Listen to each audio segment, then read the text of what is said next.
Hello students, welcome back to the yet another session. और आज हम लोग करने वाले हैं लेबर कॉस्टिंग, यानी कि डायरेक्ट लेबर जो तुम्हारा चैप्टर है उसका एक फास्ट ट्रैक रिवीजन करेंगे। और इसके अंदर मैं कोशिश कर रहा हूँ कि सारे कॉन्सेप्ट तुम्हारे कवर कर दूं। इसके बाद एक सेशन आएगा, मतलब ये एक सेशन सेपरेट है, इसके बाद एक लेबर का सेशन आएगा जिसमें हम लोग उसके क्वेश्चन कर रहे होंगे। तो क्वेश्चन कॉन्सेप्ट के लिए अलग सेशन है, क्वेश्चन के लिए अलग क्वेश्चन है। So let's get started without wasting any time. सबसे पहले लेबर चैप्टर के अंदर हम लोगों को different kinds of payments methods पढ़ने होते हैं। मतलब पेमेंट मेथड मतलब लेबर को पे करने का तरीका। अब लेबर क्योंकि हमारे डेली वेजेस पे काम करते हैं तो हम लोग उनको दो तरीके से पेमेंट कर सकते हैं। एक हो सकता है हमारा पीस रेट, मतलब वो लोग जितने पीसेस बना रहे हैं, जितने यूनिट्स लोग प्रोडक्शन कर रहे हैं उस बेसिस पे हम लोग उनको पेमेंट कर सकते हैं। दूसरा होता है टाइम रेट, हम उनको कितने घंटे काम कर रहे हैं उस बेसिस पे पेमेंट कर सकते हैं। फॉर एग्जांपल अगर वो 8 घंटे काम कर रहे हैं तो 1 घंटे का रेट अगर 20 रुपए है तो 8 टू द 16 हम 160 उनको पे कर सकते हैं। तो दो तरीके हमारे पास होते हैं, ठीक है। अब ये जो दो तरीके हैं इसी का यूज करते हुए हम लोगों को बहुत सारे ऑथर्स ने, टेलर, मैरिक, ये सब लोगों ने, मतलब बहुत सारे ऑथर्स ने हमको क्या किया, हमको अलग अलग तरीके बताए लेबर्स को पे करने के लिए, ताकि हम लोग उनकी एफिशिएंसी को इंप्रूव कर सके। पर एफिशिएंसी की जब बात उतरी तो अब बात ये उठी कि हम लोग लेबर की एफिशिएंसी को कैलकुलेट कैसे कर सकते हैं। तो एफिशिएंसी ऑफ लेबर जो है वो कैसे कैलकुलेट की जाती है। तो अगर आप आउटपुट बेसिस पे कैलकुलेट कर रहे हो या फिर आप टाइम बेसिस पे कैलकुलेट कर रहे हो तो दोनों का तरीका यहाँ पर अलग होता है। आउटपुट बेसिस पे आप जो भी उसने एक्चुअल आउटपुट बनाया उसको ऊपर लोगे, स्टैंडर्ड आउटपुट को आप नीचे लोगे और उसको 100 से मल्टीप्लाई करोगे तो उसकी एफिशिएंसी का परसेंटेज आ जाएगा। ये आगे चल के हम लोग को मेथड्स में यूज होने वाला है। ये method exam point of view से बहुत ज्यादा इंपॉर्टेंट है, मतलब ये जो कॉन्सेप्ट है एग्जाम पॉइंट ऑफ व्यू से बहुत ज्यादा बार फ्रीक्वेंटली आस्क्ड क्वेश्चंस में से आता है।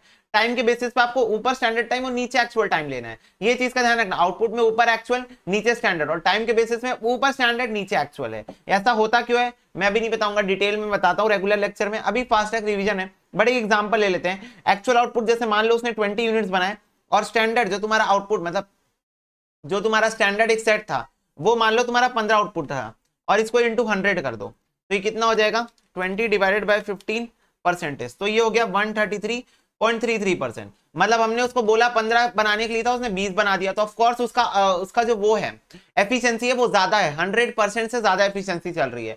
अगर मैं उसको 15 बोलता और वो 15 ही बनाता तो मैं बोलता 100% एफिशिएंसी चल रही है, पर वो 15 को क्रॉस करके ऊपर निकल गया तो मैं बोला भाई 133% उसकी एफिशिएंसी चल रही है। टाइम की अगर मैं बात करूं तो मान लो मैंने उसको 8 घंटे दिए थे और वो 6 घंटे में ही काम खत्म कर दिया तो भी उसकी एफिशिएंसी ज्यादा है, तो 8 डिवाइडेड बाय 6%, तो उसकी एफिशिएंसी यहाँ 133.33% है। तो पॉइंट यही है कि टाइम के केस में ऊपर स्टैंडर्ड नीचे एक्चुअल, और आउटपुट के केस में ऊपर एक्चुअल नीचे स्टैंडर्ड आपको लेके एफिशिएंसी कैलकुलेट करना है। अब ये एफिशिएंसी आप अप्लाई कहां करोगे, तो अलग अलग मेथड है। यहाँ देखो टेलर है, टेलर, मैरिक, फिर इमर्सन होगा, फिर नेट टास्क है, फिर वीडियोक्स है, फिर हेल्स है, फिर रोवन है, ठीक है। इतने हम लोगों को देखने हैं, तो एक एक करके हम देखते हैं टेलर क्या बोलते थे। टेलर बोलते थे कि अगर आपकी एफिशिएंसी 100% से कम आ रही है, मतलब जो भी आपकी एफिशिएंसी है वो 100% से कम है, तो हम लेबर को 83% ऑफ द पीस रेट देंगे। मतलब जैसे मान लो हम उसको पर पीस 100 रुपए देने वाले थे, पर पीस हम लोग उसको 100 रुपए देने वाले थे, तो हम लोग 100 रुपए भी नहीं देंगे उसको, हम लोग उसको 100 रुपए का 83% यानी कि पर पीस 83 रुपीज देंगे अगर उसकी एफिशिएंसी 100% से कम हुई तो। और अगर उसकी एफिशिएंसी 100% के बराबर या 100% से ज्यादा हुई तो हम उसको उसके पीस रेट का सीधा 125% दे देंगे। मीनवाइल भैया क्या 98-99% एफिशिएंसी पे भी हम लोग उसका वेजेस काट लेंगे, काटेंगे।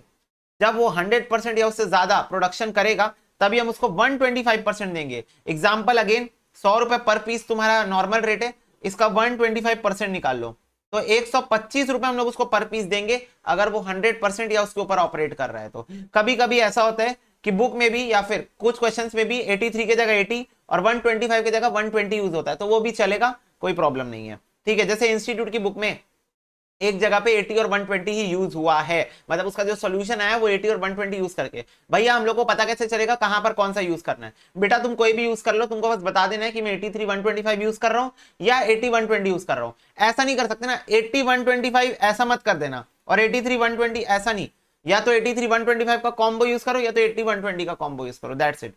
मैरिक डिफरेंशियल पीस रेट सिस्टम। अब Merrick differential piece rate system, वैसे तो हम लोग इस सब मेथड के ऊपर डिटेल चर्चा किए हैं और बहुत सारे क्वेश्चन सॉल्व कर चुके हैं ऑलरेडी रेगुलर क्लास में, पर यहाँ पर मेरे पास टाइम नहीं, इसलिए मैं डेफिनेटली नेक्स्ट लेक्चर में क्वेश्चन सॉल्व कराऊंगा। बट एक बार अभी तुम लोगों को सारी चीजें याद दिला दी जाए, ओके भैया। तो अगर आपकी एफिशिएंसी 83% तक है तो हम आपको नॉर्मल पीस रेट तो देंगे, आप टेंशन मत लो। मैरिक ने क्या बोला कि आप टेंशन मत लो, जो भी हमारे लेबर्स हैं, अगर आपकी एफिशिएंसी 83% तक चल रही है तो we are going to pay you normal piece rate, don't worry about this. But अगर 83% के अबव चले गए और अप टू 100% हुई, ठीक है, तो हम आपको 110% ऑफ पीस रेट देने वाले हैं। मतलब जो भी आपका पीस रेट है उसका 110%, सिंपल शब्दों में 10% बोनस मिलेगा आपको। और अगर आपकी एफिशिएंसी 100 को भी क्रॉस करके निकल गई तो हम आपको 120% ऑफ पीस रेट देंगे, यानी कि सीधा सिंपल शब्दों में 20% और ज्यादा देंगे। क्लियर हो गई क्या बात? यस भैया। फिर आता है इमर्सन। वैसे मैं तुम लोग को एक बात बता दूं, सबसे इंपॉर्टेंट टेलर और मैरिक ही है, फिर उसके बाद अब जो भी आने वाले उनका धीरे धीरे इंपॉर्टेंस कम होते जाएगा।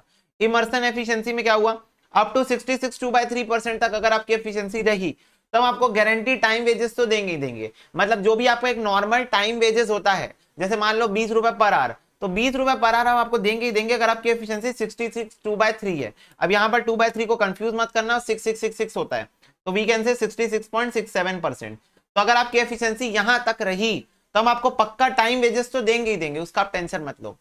पर अगर ये एफिशिएंसी आपकी 66.66 को क्रॉस करके 100 तक चले गई तब हम आपको गारंटी टाइम वेजेस तो जो पहले प्रॉमिस किए थे वो देंगे ही देंगे, इसके अलावा और 20% बोनस दे देंगे। मतलब गारंटी टाइम वेजेस अगर आपकी 20 रुपए, इसमें भी 20% मिला लो, ठीक है, तो 2 2 जा 4 हो गया, तो ये हो गया 24, तो हम आपको 24 देंगे भाई साहब, 20% बढ़ा के देंगे, 20% बोनस देंगे हम आपको।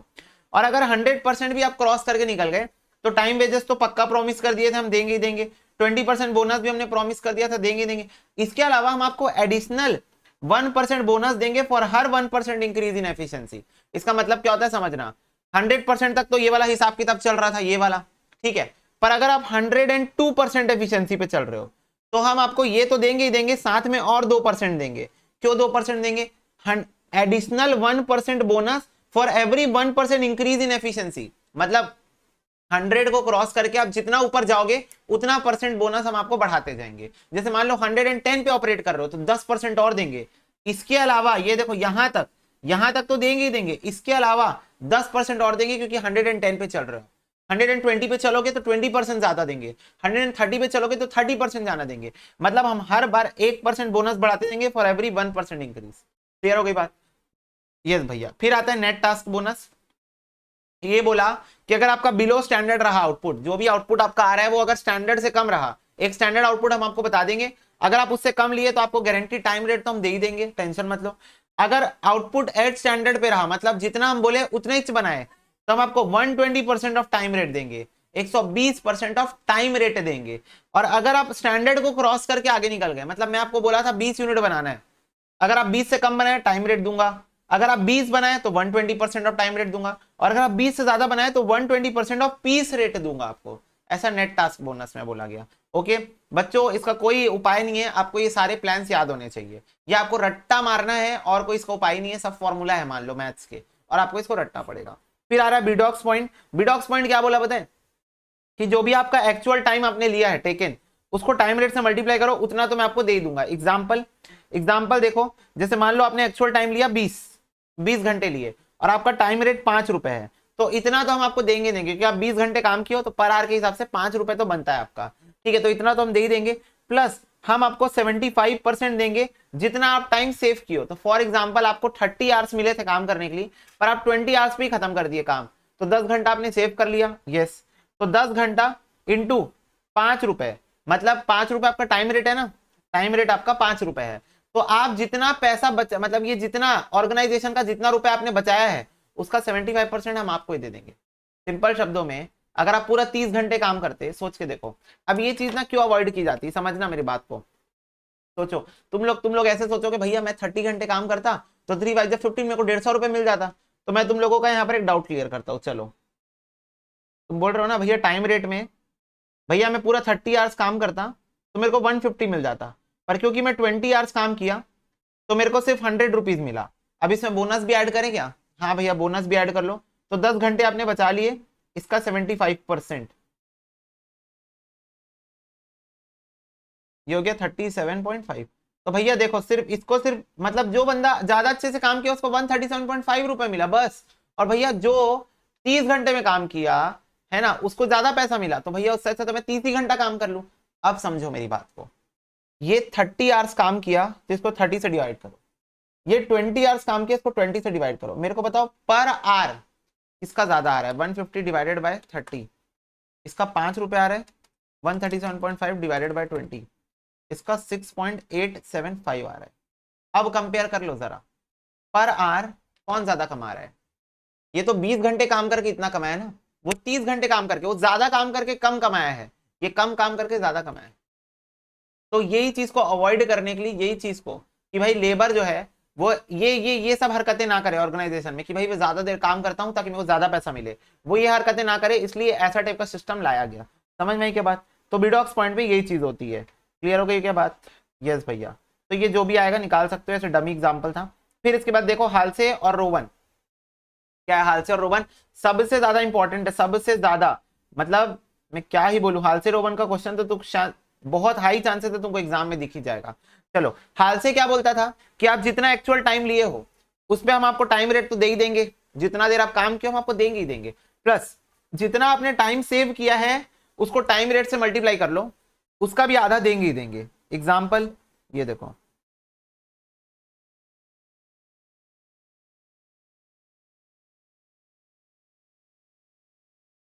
Standard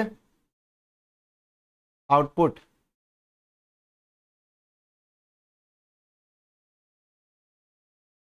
actual output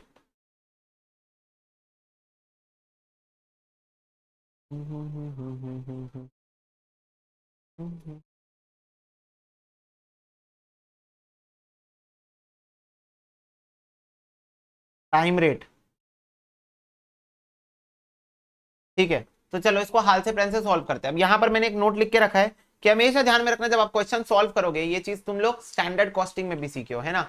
actual time for actual production लेना है, standard time for actual production लेना है आपको, ये चीज ध्यान में रखना। इसका रीजन मैं तुम लोग को रेगुलर क्लास में बताया था, मैं एक बार और फिर से शॉर्ट में बता देता हूँ कि भाई तुमको कंपेरेबल रेशियो एनालिसिस चैप्टर में फाउंडेशन में आपने पढ़ा था कि हम लोगों को जब दो चीजों को कंपेयर करना है तो हमको उसको कंपेरेबल ग्राउंड्स पे लाना पड़ता है। तो सोचो standard time for standard production दिया हुआ है, ठीक है, और actual time for actual production दिया हुआ है, तो कंपेरेबल ग्राउंड्स का हुआ, तो दोनों में से किसी एक को कन्वर्ट करना पड़ेगा। कन्वर्ट किसको करेंगे? एक्चुअल तो मेरे को चाहिए बॉस, तो स्टैंडर्ड को कन्वर्ट करेंगे एक्चुअल के बेसिस पे ताकि दोनों कंपेरेबल ग्राउंड्स पे आ जाए। बाकी तो इसके ऊपर आधे एक घंटे की चर्चा हो जाती है। तो चलो, स्टैंडर्ड आउटपुट 8 घंटे का 24 है, 24 यूनिट्स है, ठीक है, और मैंने बनाया तो 32 यूनिट है। तो मैं ये जानना चाहता हूं कि 32 यूनिट अगर बनाना चाहता, इसी हिसाब से, इसी हिसाब को लगा के अगर मैं 32 यूनिट बनाना चाहता तो मेरे को कितने घंटे मिलने चाहिए थे? तो 24 यूनिट बना रहे हैं 8 घंटे में, तो 32 यूनिट कितने घंटे में? Standard time for actual production 24 divided by 8 into 32। एक सेकेंड, ओके, 96, ये 96 कैसा रहा है? रुको रुको रुको रुको एक सेकेंड, माई मिस्टेक, हो सॉरी सॉरी, मैं उल्टा लिख दिया, सॉरी। हाँ, 8 घंटे ले रहा हूं मैं 24 यूनिट बनाने के लिए, तो 32 यूनिट बनाने के लिए कितना? 8 डिवाइडेड बाय 24 इंटू 32, तो मेरे को लगने चाहिए 10.67 आवर्स मिलने चाहिए मेरे को, ठीक है। 32 यूनिट बनाने के लिए मेरे को 10.67 आवर्स मिलने चाहिए। तो this is what standard time for actual production and this is actual time for actual production. 8 घंटे लगे मेरे को, ठीक है। What is actual time? 8 घंटे का दिन था, 8 घंटे में 32 मिनट बना के निकाल दिया बाहर। तो भाई जितना मैंने एक्चुअल टाइम काम किया है 8 घंटे, उसका मेरे को टाइम रेट तो मिलेगा ही मिलेगा, प्लस मेरे को हाफ मिलेगा जितना मैंने टाइम सेव कर दिया। तो 10.67 माइनस 8, कितना टाइम मैंने सेव कर दिया? 2.67 आवर्स मैंने सेव कर दिया। तो जितना टाइम मैंने सेव कर दिया उसको भी मल्टीप्लाई कर दो टाइम रेट से, तो जितना टाइम मैंने सेव कर दिया उसको टाइम रेट से मल्टीप्लाई करो, तो इतना पैसा मैंने ऑर्गेनाइजेशन का बचा दिया। इतने कम टाइम काम करके मैंने इतना ऑर्गेनाइजेशन पैसे का, तो ऑर्गेनाइजेशन बोली कि हम आपको उसका आधा देंगे देंगे। ओके, तो 8 इंटू 5 ये हो गया 40 प्लस 10 पॉइंट माइनस 8 इंटू 5, इसका आधा 6.67, तो ये हो गया 46.67, तो ये आ गया मेरा रेट। ओके, क्लियर हो गई क्या बात? यस भैया, 10.67, एक बार रुको, -8 इंटू 5 डिवाइड बाई 2, या it's 6.67। Okay, well and good है। हाँ, तो जितना भी आप टाइम सेव करोगे, जितना सिंपल शब्दों में यहाँ टाइम सेव वाला हिसाब किताब नहीं, आप समझो ये क्या है, इसको आप समझो, ये इक्वेशन का आप लॉजिक समझो। Time saved multiplied by time rate, मतलब जितना समय आपने बचा लिया उसको अगर आप टाइम रेट से मल्टीप्लाई करो तो इतना रुपए अब ऑर्गेनाइजेशन को आपको नहीं देना पड़ेगा, क्योंकि आपने समय बचा लिया उनका। इतने कम टाइम आप काम करके आपने उनका समय बचा लिया, उन्होंने आपने उनका कॉस्ट बचा लिया। तो वो बोले आपने जितना हमारी सेविंग कराई उसका हम आपको आधा दे देंगे, ठीक है। अब रोवन क्या बोले, रोवन और अच्छा सिस्टम लेके आए। रोवन बोले भाई जितना एक्चुअल टाइम काम किया हो तो मैं दूंगा ही दूंगा, कोई डाउट नहीं है, पूरा दूंगा, ठीक है, हाल से के जैसे। बट जितना आप टाइम सेव करोगे इनटू टाइम रेट, मतलब आप जितनी ऑर्गेनाइजेशन की कॉस्ट कटिंग करवा दोगे, जितना आप कॉस्ट सेव करवा दोगे, उसका प्रोपोर्शनेट अमाउंट हम आपको देंगे actual time upon time allowed. Proportionate amount of actual time जो आपने लिया है, एक्चुअल टाइम आपने 8 घंटे लिया है और टाइम अलाउड था आपको 10.67, तो इसका जो प्रपोर्शन आएगा, इसका जो प्रपोर्शन आएगा उतना हम आपको रीइंबर्स करने मतलब दे देंगे एज अ कंपनसेशन, कि आपने इतना हमारा कॉस्ट बचाया तो हम आपको उसका प्रपोर्शन अमाउंट दे देंगे। तो अगर ये सेम क्वेश्चन अगर मेरे को रो 1 से करना होता तो वही 8 इंटू 5 तो मिलेगा ही मिलेगा, plus proportion of time taken upon time upon standard time, time taken upon standard time for actual production into जितना पैसा आपने ऑर्गेनाइजेशन का बचा लिया। कितना बचा लिया? 2.67 इंटू 5 रुपए, इतना आपने टाइम सेव किया है ना। तो इसको भी कैलकुलेट करोगे अगर 8 इंटू 5 तो ये जाएगा 40 plus 8 divided by 10.67 into 2.67 into 5, it's nothing but 10, तो ये 50 रुपए आ गया।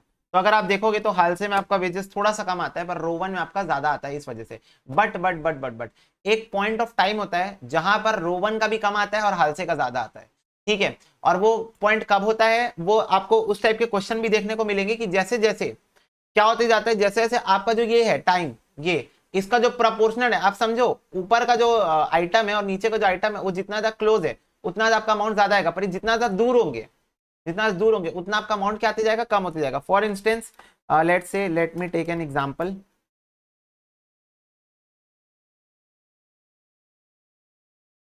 ओके, तो ऊपर देखो, ऊपर आप रैंडमली कोई भी नंबर ले लो, लेट से आप 3 ले लो, ऊपर 3।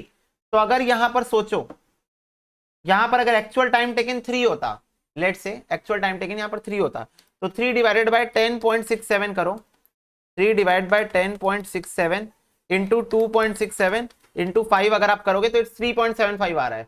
तो उस टाइम पे बोनस का मतलब जैसे जैसे आपका जो टाइम, जो एक्चुअल टाइम टेकन है ना, वो अगर आपका कम होगा, मतलब आपकी एफिशिएंसी सिंपल शब्दों में ज्यादा है, उस सिचुएशन में हाल से में ना, क्योंकि हाल से फिक्स कर दिया है, आधा तो दूंगा ही दूंगा, 5/10 फिक्स है हाल से का, 5/10 फिक्स है हाल से का। तो सोचो जब तक ऊपर में 6 नहीं आ जाता, ऊपर में 6, तब तक हाल से का पैसा इस पर्टिकुलर क्वेश्चन में ज्यादा आ रहा होगा। आप ट्राई भी करके देख सकते हो if you want to pause the video and try. तो ठीक है, ऐसे टाइप का क्वेश्चन भी बनता है जहां पर ये पूछता है कि आपको हाल से फेवरेबल है या रो 1 फेवरेबल है, अगर आपको इतना इतना टाइम सेव हो रहा है, इतना इतना टाइम टेकन है। ऐसा टाइप का क्वेश्चन एग्जाम में कभी कभी आता है, ठीक है, कि कौन सा ज्यादा फेवरेबल प्लान होगा, किसमें एम्प्लॉय को ज्यादा फायदा हो रहा होगा, ठीक है। तो ऐसा नहीं है, कोई हार्ड एंड फास्ट रूल नहीं है, जब तक न्यूमरेटर डिनोमिनेटर दोनों के बीच में दूरियां ज्यादा है, ठीक है, मतलब 50% से ज्यादा दूरियां हैं, तब तक क्या नाम है, हाल से अपना ज्यादा पावरफुल रहेगा, क्योंकि हाल से बोलता है 50% तो दे दूंगा, ले जाओ। पर अगर 50% क्रॉस करके ऊपर निकल गया तब फिर रो 1 जो है वो ज्यादा पैसा कमा के देगा।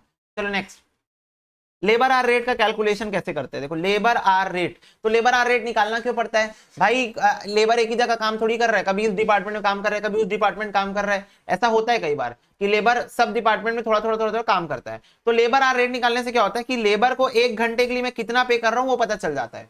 फिर जैसे मान लो डिपार्टमेंट 1 में वो 4 घंटे काम किया, डिपार्टमेंट 2 में वो 8 घंटे काम किया, डिपार्टमेंट 3 में वो 50 घंटे काम किया, कहीं ज्यादा कहीं कम, तो उसका जो भी रेट आया होगा उससे मैं मल्टीप्लाई कर दूंगा, तो पर्टिकुलर उस डिपार्टमेंट में उस कॉस्ट को मैं चार्ज कर सकता हूं। डिपार्टमेंट वाइज कॉस्ट चार्ज करनी होती है ना, तो वो काम आसान हो जाता है, तो इसलिए लेबर आर रेट निकालना पड़ता है। तो लेबर कॉस्ट को जब आप डिवाइड करोगे इफेक्टिव लेबर आर से, तो आपका लेबर आर रेट आ जाएगा। अब ये लेबर कॉस्ट क्या होती है भाई, लेबर को जितना रुपए देते हो सब ऐड कर लो, चाहे बेसिक पे, dearness allowance, bonus, leave, salary etcetera etcetera, जो भी अमाउंट तुम लेबर को देते हो सबको ऐड कर दो, तो आपका ग्रॉस वेजेस आ जाएगा। प्रोबेबली मैं एक्सपेक्ट कर रहा हूं आप लोग इनकम टैक्स पढ़ चुके हो, और इनकम टैक्स में सैलरी चैप्टर के अंदर ये वाला रायता आपने अच्छे से पढ़ा होगा कि कैसे बनाते हैं। बिल्कुल भैया, अब अगर आप इसमें इंप्लॉयर का कंट्रीब्यूशन टुवर्ड्स प्रोविडेंट फंड और ये एम्प्लॉय स्टेट इंश्योरेंस, अगर ये दोनों आप ऐड कर दोगे तो आपकी लेबर की कॉस्ट आ जाएगी जो मेरे को यहां पर चाहिए है। ओ माय गॉड, आ गई। तो लेबर की कॉस्ट आ जाएगी, इंप्लॉयर वाला कंट्रीब्यूशन ऐड कर दोगे। पर अगर इंप्लॉय का कंट्रीब्यूशन टुवर्ड्स पीएफ और ईएसआई माइनस कर दोगे तो नेट वेजेस आ जाएगा। अगर क्वेश्चन कभी पूछा नेट वेजेस क्या है तो निकाल देना, अदरवाइज यहां पर मेरा मुद्दा खत्म हो जाता है लेबर कॉस्ट। तो जो भी इंप्लॉय को पेमेंट कर रहे हो सब ऐड करो, ग्रॉस वेजेस आ जाएगा। इंप्लॉयर का कंट्रीब्यूशन ऐड कर दो टुवर्ड्स पीएफ और ईएसआई, तो तुम्हारा लेबर कॉस्ट आ जाएगा। क्लियर है? यस भैया। फिर उसके बाद इफेक्टिव लेबर आर कैसे निकलता है? तुम्हारे पास जितना टोटल डेज, जितने तुम्हारे दिन अवेलेबल है, जैसे मान लो तुम्हारे पास 100 दिन है, 100 दिन अवेलेबल है, इसमें से माइनस कर दो 10 दिन लीव डेज के, मान लो 5 दिन का हॉलीडे था, ठीक है, तो ये कितना हो गया? एक्चुअल वर्किंग डे कितना हो गया? 85 डेज। ठीक है, 85 डेज एक्चुअल वर्किंग डेट हो गया। ओके, अब इसको आवर्स कितने दिन काम कराते, कितने घंटे काम कराते हो? मान लो एक दिन में हम 5 घंटे काम करवाते हैं तो 5 है, तो दोनों को मल्टीप्लाई कर दो, 85 डेज इंटू एक दिन में 5 घंटे, तो 425 घंटे हम काम कराते हैं, इतना घंटा आवर्स अवेलेबल है। अब मान लो यहाँ पर कुछ नॉर्मल आइडल टाइम हुआ, नॉर्मल आइडल टाइम मतलब lunch break, tea break, snack break, sleep break, ऐसा कुछ भी ब्रेक जितने भी होते हैं तुम्हारे, तो मान लो आइडल टाइम हमारा होता है 50 घंटे का, तो 425 में माइनस कर दो 50 घंटे, तो 375 आपका हो जाएगा इफेक्टिव लेबर आर। अब उससे इसको डिवाइड कर दो तो ये तुम्हारा क्या आ जाएगा? लेबर आर रेट आ जाएगा। अब इस लेबर आर रेट का यूज करके आप डिपार्टमेंट वाइज चार्ज कर सकते हो लेबर्स की कॉस्ट को। That's it. नेक्स्ट आ रहा है तुम्हारे लेबर टर्नओवर रेशियोज। तो लेबर टर्नओवर रेशियो भाई एक इजी सा और मक्खन सा इंपॉर्टेंट टॉपिक बन जाता है। सेपरेशन, रिप्लेसमेंट और फ्लक्स, तीन ही मेजर मेथड है इसके अंदर। सेपरेशन मेथड क्या बोलता है? Number of employees separated during the year divide कर दो एवरेज नंबर ऑफ एम्प्लॉइज से। अब ये एवरेज नंबर ऑफ एम्प्लॉय कैसे निकलता है भैया? Employees eight the beginning plus employees eight the end divided by 2। ऐसा इसलिए होता है पूरे साल कितने सारे एम्प्लॉय आ रहे हैं जा रहे हैं, आ रहे हैं जा रहे हैं, कितना भाई कितना निकालूं मैं? उससे अच्छा मैं एक एवरेज निकाल लेता हूं, employ at the beginning employ at the end divided by 2, average लो, जय माता दी। ठीक है, लेबर टर्नओवर रेशियो निकालने का मुद्दा क्या है? What is the objective of finding out labour turnover ratio? ताकि पता चल सके ऑर्गेनाइजेशन में कितने ज्यादा हमारे जो एम्प्लॉइज है वो सेटिस्फाइड है, क्योंकि अगर वो सेटिस्फाइड है सैलरी से, इंफ्रास्ट्रक्चर से और इन्वायरमेंट से, तो वो छोड़ के नहीं जाएंगे ना जॉब को। पर अगर जॉब छोड़ के जा रहे हैं मतलब कुछ तो गड़बड़ है दया, कुछ तो गड़बड़ है। ठीक है, तो number of employ separated during the year, separation method, separate हो गए, जुदा हो गए ऑर्गेनाइजेशन से। जुदा होने के दो तरीके, खुद से जुदा हो जाए, शादी हो जाए, कहीं और जॉब लग जाए, तो ऑर्गेनाइजेशन को छोड़ के चले जाएं, तो दैट इज चले गए। ठीक है, और दूसरा निकाल दिया गया, परफॉर्मेंस अच्छी नहीं थी, अच्छे से काम नहीं कर रहे थे, वर्क एथिक्स फॉलो नहीं कर रहे थे, प्रोजेक्ट्स को कंप्लीट नहीं कर पा रहे थे, क्या व्हाटसोएवर द रीजन इज, हमने उन्हें निकाल दिया। तो दो ही तरीके से एम्प्लॉइज जो है वो ऑर्गेनाइजेशन से जुदा हो सकते हैं, या तो वो खुद ही चले जाएं या तो हम उसे निकाल दें, व्हाटसोएवर इट इज, हम दोनों को कंसीडर करते हैं यहाँ पर। तो number of employees separated divided by average number of employees into 100, तो ये आपका क्या आ जाएगा? सेपरेशन मेथड से आंसर आ जाएगा। दूसरा क्या है? Replacement method. रिप्लेसमेंट मतलब कितने एम्प्लॉय को हम रिप्लेस कर दिया, मतलब एक गया उसके बदले दूसरा ले आए, ये गया उसके बदले दूसरा ले आए। ये अब यहाँ पर न्यू एम्प्लॉइज नहीं इंक्लूड होते ना, न्यू एम्प्लॉय जो अलग से आ रहे हैं वो इंक्लूड नहीं होते ना यहाँ पर। यहाँ पर कौन इंक्लूड होता है? जो रिप्लेस हो गए, मतलब मान लो कि एक एम्प्लॉय छोड़ के गया, अब उसकी जगह मेरे को, जैसे स्कूल में होता है ना टीचर्स लोग छोड़ के जाते हैं तो उनकी जगह नई टीचर लानी पड़ती है, साइंस के लिए कॉमर्स के लिए नई टीचर लानी पड़ती है, तो उसको रिप्लेसमेंट बोलते हैं। पर आप क्या किए, आपने अपने स्कूल के साथ में कॉलेज भी खोल लिया, मतलब स्कूल के अब भाई स्कूल के बाद बच्चे पास आउट होकर मेरे ही कॉलेज में पढ़े, तो कॉलेज के लिए आपको नई टीचर्स लानी पड़ेगी, तो वो नई टीचर्स यहाँ इंक्लूड नहीं होती, नई टीचर्स इंक्लूड नहीं होंगी यहाँ पर वो इंक्लूड होंगी जो न्यू आए पुराने वाले के जगह, बस वही इंक्लूड होते हैं। तो number of employees replace divided by average number of employees into 100। Okay, yes भैया। फिर आता है फ्लक्स मेथड। फ्लक्स मेथड के भाई दो फॉर्मूले हैं, ठीक है, दोनों याद करना है, जब कुछ भी मेंशन नहीं होगा क्वेश्चन में दोनों यूज करके आंसर ले आना, ठीक है। और अगर मेंशन है तब तो फिर जय माता दी, बहुत अच्छी बात हो गई। या फिर डेटा ही किसी एक फॉर्मूले का दिया हुआ है, डेटा ही क्वेश्चन में किसी एक फॉर्मूले का प्रोवाइडेड है, तब समझ जाओ इंस्टीट्यूट खुद ही बोल रहे हैं कि फॉर्मूले से आंसर लो।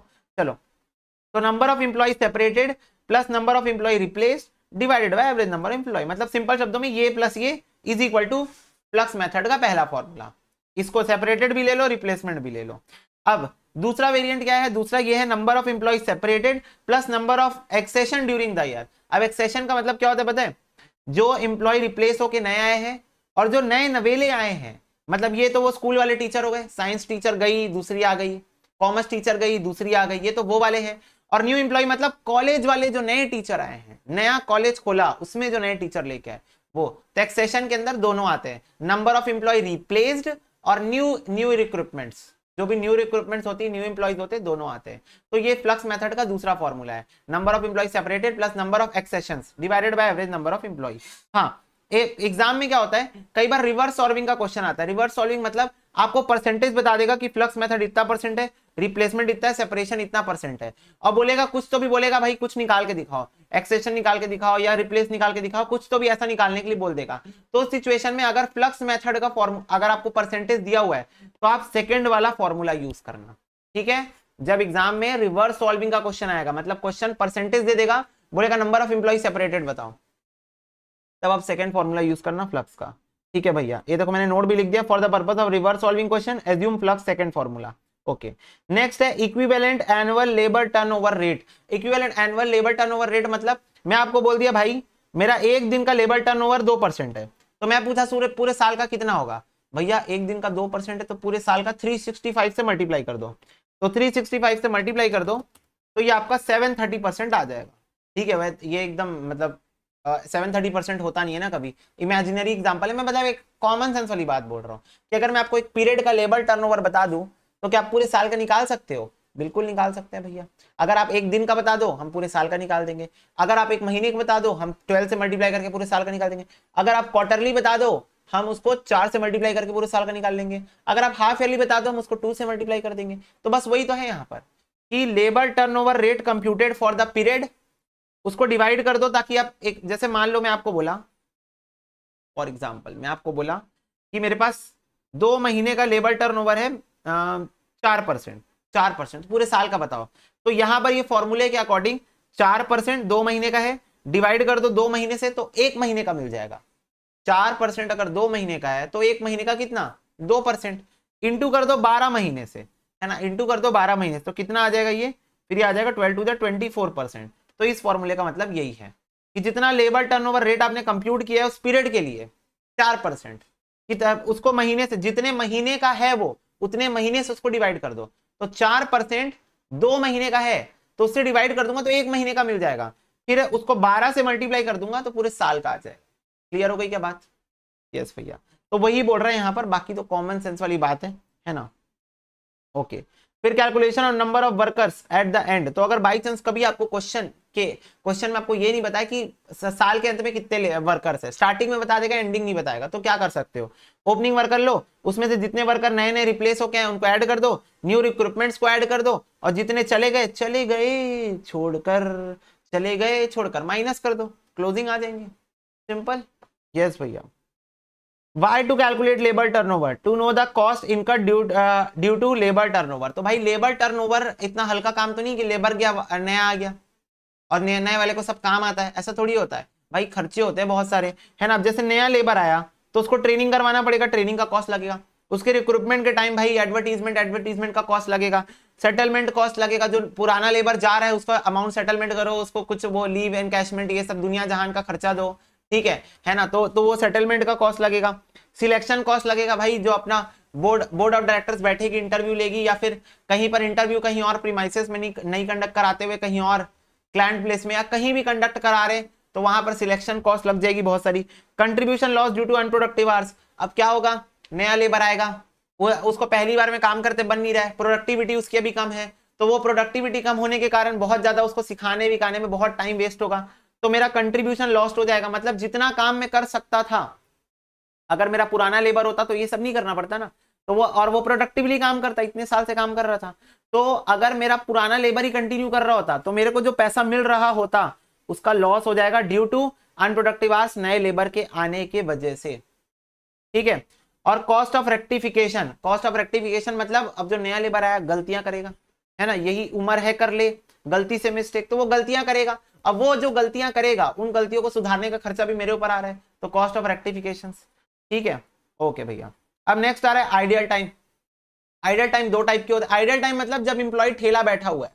अब ये ठेला बैठने के 2 तरीके हो सकते हैं, या वो नॉर्मली बैठा हुआ है ठेला, या तो वो एब नॉर्मली बैठा हुआ है ठेला। नॉर्मली बैठा हुआ है मतलब भाई लंच ब्रेक तो देना ही पड़ेगा, ह्यूमन नीड है, 1 बजे खाना खाना ही खाना है। ड्रिंक्स ब्रेक देना पड़ेगा शाम को 5 बजे, ठीक है, थोड़ा बहुत टाइम पास करवाना पड़ेगा, रिफ्रेशमेंट होना ही चाहिए ऑर्गेनाइजेशन के अंदर, ताकि जो लेबर डिप्रेस हो जाता है थोड़ा सा आधे घंटे के ब्रेक के बाद, तो फिर से उसकी परफॉर्मेंस ऊपर पहुंच जाती है। तो वो होता है नॉर्मल आइडल टाइम। अनअवॉइडेबल है जो फैक्ट्री ओवरहेड्स में चार्ज हो जाता है। कहां चार्ज हो जाता है? फैक्ट्री ओवरहेड्स में चार्ज हो जाता है। क्लियर हुई क्या बात? यस भैया, ठीक है, क्योंकि अनअवॉइडेबल है, देना ही पड़ेगा यार, रिफ्रेशमेंट नहीं कराओगे तो काम कैसे करेगा आदमी, बताओ ना, वही तो बात है भैया। एबनॉर्मल आइडल टाइम क्या होता है? एबनॉर्मल आइडल टाइम मतलब भाई कुछ हो गया, मशीन ब्रेकडाउन हो गई। अब मशीन ब्रेकडाउन हो गई तो कुछ नहीं कर सकते हम लोग, क्या नहीं कर सकते? कुछ नहीं कर सकते। बट पॉइंट ये है अवॉइडेबल था। क्यों अवॉइडेबल था? बिकॉज मशीन ब्रेकडाउन हो गई तो आपको ऐसे इक्विपमेंट्स या इंजीनियर्स को हायर करके रखा होना था जो कि मशीन ब्रेकडाउन को एज सून एज पॉसिबल वो कर सके। मतलब machine breakdown means to say that कुछ थोड़ा सा स्पार्क हो गया, शॉर्ट हो गया, तो उस वजह से अब अपने पास कोई इंजीनियर है नहीं, अब वो इंजीनियर को बुला रहे हैं हम लोग कॉल करके, वो 2 दिन बाद आ रहा है, तो 2 दिन ऐसा आइडल टाइम हो गया, 2 दिन या छोड़ो 2 घंटे बाद आ रहा है, तो 2 घंटे काम रुका हुआ था। अब ये 2 घंटे काम हुआ रहता, ये अवॉइड किया जा सकता था या कुछ बैकअप रख के अवॉइड किया जा सकता था, पर हमने नहीं किया, तो इसलिए कॉस्टिंग पीएनएल में चार्ज हो जाता है। तो ये आइडल टाइम की ट्रीटमेंट होती है, ठीक है, एक नॉर्मल होता है, एक एबनॉर्मल होता है। फिर आ रहा है over time. What is over time? Over time मतलब इंप्लॉय ज्यादा देर काम करता है, उसको ओवर टाइम बोलते हैं। अब इसके लिए कुछ नाम समझ लो, फिर ओवर टाइम ट्रीटमेंट समझेंगे और हमारा चैप्टर ही खत्म हो जाएगा। तुम लोगों को जितना हुआ ये चैप्टर लगता है ना, हाँ बड़ा है, उतना है नहीं, बहुत ईजी चैप्टर है, तुम समझते नहीं हो बातों को, तुमको प्रैक्टिस ज्यादा करनी होती है, इस बात को समझो। तुम जब तक 5-6 बार क्वेश्चंस को सॉल्व नहीं करोगे, how can you like feel like कि तुम पहली बार इंटर में आए हो, एक बार में करने से कैसे बनने लग जाएगा चैप्टर, इस बात को भी तो समझो। ओके भैया, चलो एक होता है बेसिक रेट। बेसिक रेट मतलब जो मैं डिसाइड करता हूँ कि इतना देंगे हम आपको, जैसे 10 रुपए पर आवर तो देंगे ही देंगे हम आपको। अब 8 घंटे काम करो, 80 रुपए घर लेके जाओ, ऐश करो। फिर आता है over time rate for over time hours, जो आपको ओवर टाइम आवर्स के लिए दिया जाता है, जैसे कि 120% ऑफ बेसिक रेट। मान लो एम्प्लॉय ऑर्गेनाइजेशन में 120% ऑफ बेसिक रेट क्या है तुम्हारा? ओवर टाइम रेट है, तो कितना आ जाएगा? 12 रुपए आ जाएगा। 120% ऑफ 10, 12 रुपए। फिर आता है over time premium. Over time premium मतलब जो भी तुम्हारा ओवर टाइम रेट होता है 12 रुपए, उसमें से माइनस कर दो बेसिक रेट 10 रुपए, तो आपका 2 रुपए क्या आ जाएगा? Over time premium. मतलब बेसिक रेट से कितना ऊपर है ओवर टाइम, बेसिक रेट से कितना ऊपर है ओवर टाइम, वो होता है ओवर टाइम प्रीमियम। चलो अब हम देखने वाले क्या क्या ट्रीटमेंट होते हैं ओवर टाइम के। 5 केसेस है यहाँ पर अलग अलग, समझना बात को। जब आप ओवर टाइम कर रहे हो regularly as a policy of labour shortage, तो आपके एरिया में लेबर्स की बहुत ज्यादा शॉर्टेज है, तो उस वजह से आप एज अ पॉलिसी, आपके ऑर्गेनाइजेशन की पॉलिसी है, ओवर टाइम करना ही पड़ेगा और कोई चारा ही नहीं है, 8 की जगह 10 काम करना ही पड़ेगा, ठीक है। तो उस सिचुएशन में आप एक वेटेज रेट निकाल लोगे। वेटेज रेट आपको निकालने आता होगा, हम लोग स्टोर्स लेजर में भी सीखे। वेटेज क्या है भाई? जो भी तुम्हारा एक नॉर्मल रेट होता है उसमें तुम लोग अपना क्या ऐड कर लोगे? ओवर टाइम रेट ऐड कर लोगे, वेटेड रेट निकाल लोगे और उसको आप चार्ज कर दोगे जैसे आप चार्ज करते हो, ठीक है, मतलब लेबर्स में। That's it. तो क्योंकि आपके ऑर्गेनाइजेशन की पॉलिसी यही है, ओवर टाइम करना ही पड़ेगा, लेबर ही नहीं आपके पास, क्या करोगे। दूसरा, when it is desired that customers required to complete the work within specified time, तो कस्टमर बोल रहा है सर मेरे को जल्दी से जल्दी चाहिए, एज सुन एज पॉसिबल चाहिए, आपको जितना एक्स्ट्रा पैसा लगेगा मैं देने के लिए रेडी हूं। तो सिचुएशन में हम लेबर कॉस्ट को चार्ज कर देंगे टू द जॉब डायरेक्टली। मतलब जो भी अपनी वो जॉब है, जो भी अपनी वो रिक्वायरमेंट है, मतलब जो उस पर्टिकुलर कस्टमर ने मेरे को ऑर्डर दिया है ना, कि मेरे को जल्दी से जल्दी चाहिए, मैं उसी से कॉस्ट रिकवर कर लूंगा, तो जो लेबर कॉस्ट है वो चार्ज कर दूंगा मैं उसी जॉब में डायरेक्टली, और कोई बात ही नहीं है।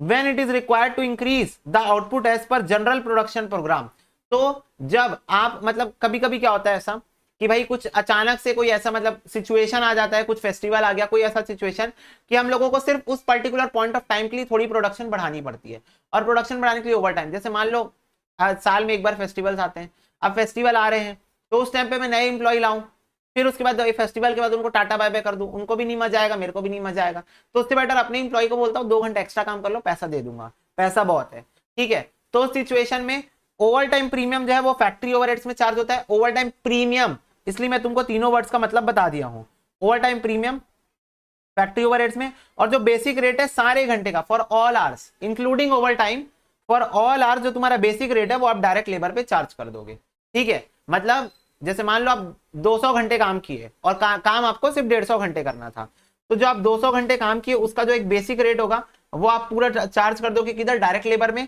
और जब आपका ओवर टाइम प्रीमियम होगा 2 रुपए, उसको आप सिर्फ कहां चार्ज कर दोगे? फैक्ट्री ओवरहेड्स पे चार्ज कर दोगे। क्लियर हो गई बात? यस भैया। when it is because of any particular department fault, तो किसी डिपार्टमेंट की गलती के कारण अगर वर्कर्स को ओवर टाइम करना पड़ रहा है तो सिचुएशन में वो ओवर टाइम वेजेस उस डिपार्टमेंट के सर पे डाल दिया जाएगा, उस पर्टिकुलर डिपार्टमेंट के सर पे डाल दिया जाएगा। भाई तेरा खर्चा, भाई तेरी गलती, तू ही बियर करेगा। ओके, फिर बोल रहा है when it is because of abnormal condition like flood, earthquake etcetera. तो कभी कभी क्या होता है, फ्लड अर्थक्वेक आ जाता है, उस वजह से प्रोडक्शन पीरियड जो है वो डिसरप्टेड हो जाता है, मतलब डिस्टर्ब हो जाता है। तो उस सिचुएशन में बाद में एम्प्लॉइज को ओवर टाइम करना पड़ता है, तो उस टाइम पे ओवर टाइम जो वेजेस है वो चार्ज हो जाएगा कॉस्टिंग पीएनएल में, क्योंकि बिकॉज ऑफ एबनॉर्मल नेचर ये सारी चीजें हुई है। तो एबनॉर्मल शब्द जहां दिखा कॉस्ट अकाउंटिंग में, उसका मतलब ही कॉस्टिंग पीएनएल होता है। हेलो बच्चों, welcome back to the yet another session. आज हम लोग करने वाले हैं क्वेश्चन सॉल्विंग पार्ट अपना लेबर कॉस्टिंग चैप्टर के अंदर का, जिसमें हम लोगों का जो भी कॉन्सेप्ट्स हुए थे उसमें से मैं कोशिश करूंगा कि मैं ज्यादा से ज्यादा क्वेश्चन जो तुम लोगों को हो सकता है प्रॉब्लमेटिक करें, ठीक है, उन क्वेश्चंस के, उन कॉन्सेप्ट्स के मैं क्वेश्चन तुम लोगों को करा दूं। I will try to cover most of the concept through this questions. Okay, so first question तुम्हारे सामने ये रहा स्क्रीन के ऊपर, एक मिनट रुक जाओ। Yes, first question here it is. देखो बोल रहा है accountant of your company had computed labour turnover rates for the quarter ended 30 September 2012।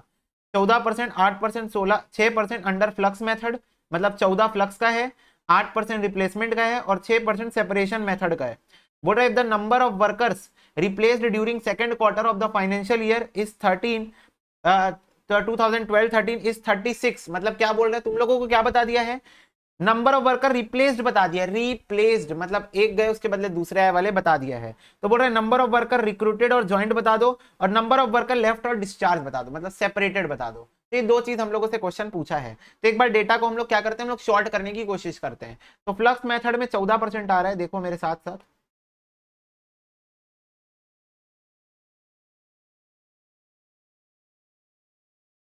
Flux method 14%, ठीक है, 8 रिप्लेसमेंट का और 6 सेपरेशन का।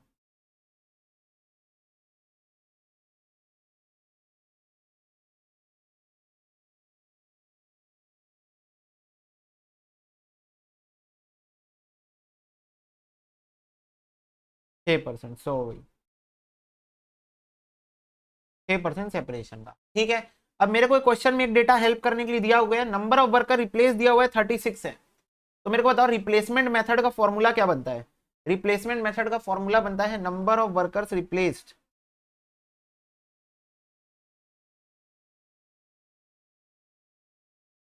Upon average workers is equal to 8% मेरे को दिया हुआ है क्वेश्चन, ठीक है भैया। तो अब नंबर ऑफ वर्कर रिप्लेस्ड मेरे को जब क्वेश्चन ने खुद ही बता दिया है कि 36 है, तो we can move forward with this 36 upon average workers is equal to 8%। तो ये कितना हो जाएगा, average workers is equal to 36 upon 8%। तो ये कितना आ रहा है बच्चों, 36 डिवाइडेड बाय 8%, ये आ रहा है 450।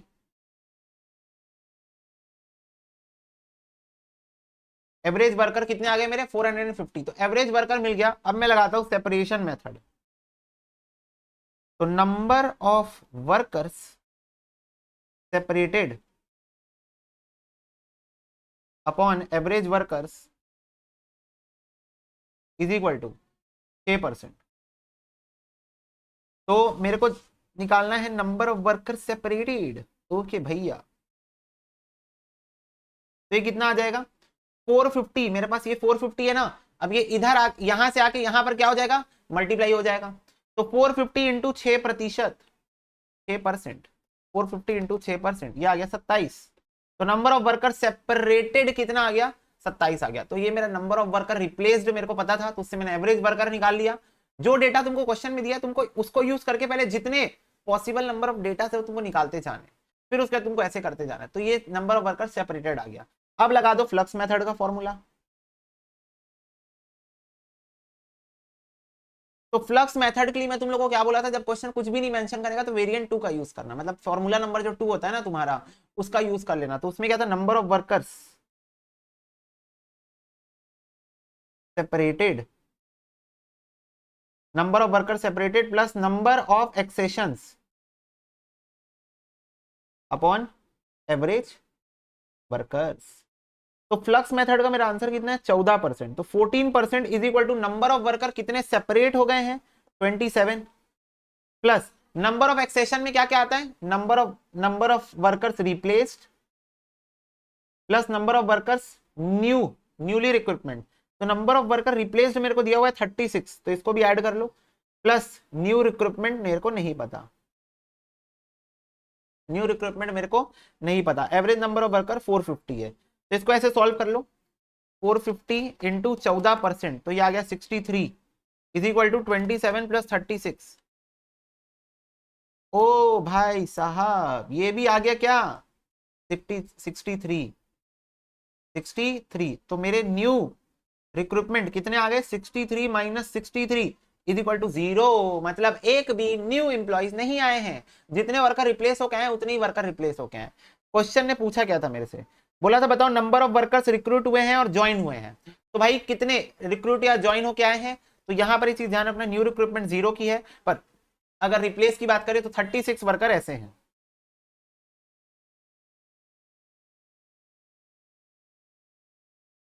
ज्वाइंट 36 प्लस 0, 36 वर्कर ऐसे हैं जो ज्वाइन हुए हैं as a replacement, but 0 as a new recruitment. और नंबर ऑफ वर्कर सेपरेटेड बोला था, नंबर ऑफ वर्कर्स सेपरेटेड, कितने सेपरेट हुए भैया, दुख की घड़ी है, वर्कर सेपरेट हो गए 27। ठीक है, तो ये तुम्हारा आंसर हो जाएगा। ये क्वेश्चन ऐसा टाइप का क्वेश्चन बहुत ज्यादा चांसेस होते हैं एग्जाम में, इंस्टीट्यूट पूछ ही लेते हैं, तो that is something very good if you know how to solve this kind of question. तो just note it down fast, पहले आप इसको नोट कर लो, उसके बाद आप इसको नोट कर लो बच्चों। ठीक है बेटा जी, यस भैया जी। तो नेक्स्ट क्वेश्चन देखो, आपके टीवी स्क्रीन पर ये रहा, management of X limited wants to have an idea of the profit and loss forgone as a result of labour turnover last year. देखो मैं तुम लोग को पहले बता दे रहा हूँ, this is a fast track batch, तो यहाँ पर हम लोग फास्ट ट्रैक मैनर पे रिवीजन भी कर रहे होंगे, साथ साथ में उसके कॉन्सेप्ट के क्वेश्चंस भी कर रहे होंगे, है ना। तो ये रेगुलर लेक्चर नहीं है, तो यू वोंट एक्सपेक्ट कि मैं हर चीज पे एकदम डिटेल में जाऊंगा, क्योंकि भाई रेगुलर लेक्चर में तो एक एक क्वेश्चन समझने में एक एक घंटा भी ले लेते हैं, कई बार बहुत डिटेल में चीजों को समझाई जाती है, पर यहाँ फास्ट ट्रैक मैनर पे पढ़ाया जा रहा है। ठीक है, रिवीजन एग्जाम ओरिएंटेड बात कर रहे हैं। ठीक है भैया, समझ गए। ये क्वेश्चन अगर आपको चाहिए तो मेरा टेलीग्राम ग्रुप आप ज्वाइन कर सकते हो। ठीक है, last year sales amounts to 66 lakh and the PV ratio 20% है। Total number of actual hours worked by direct labour force was 3,45,000 as a result of the delay. Sorry बच्चों, power cut problem as you all know होते रहती है बारिश के मौसम में। हाँ भैया समझ रहे हम।